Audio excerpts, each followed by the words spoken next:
কক্সবাজার জেলা প্রশাসনের আয়োজনে ঐতিহাসিক মুজিবনগর দিবস ও বাংলাদেশের স্বাধীনতা শীর্ষক আলোচনা সভা অনুষ্ঠিত হয়েছে।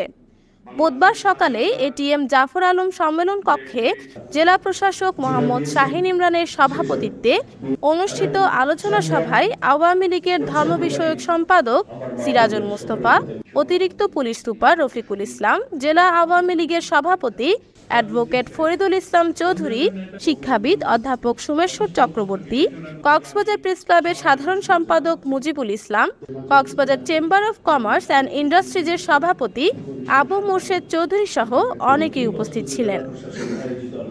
সভায় বক্তারা ঐতিহাসিক মুজিবনগর দিবসের গুরুত্ব ও তাৎপর্য তুলে ধরে বলেন, বাংলাদেশের গৌরবময় স্বাধীনতার এক অনন্য উজ্জ্বল দৃষ্টান্ত এই মুজিবনগর।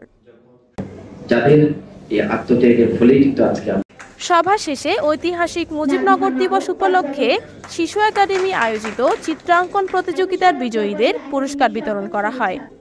রোকসানা সুমি, CCN।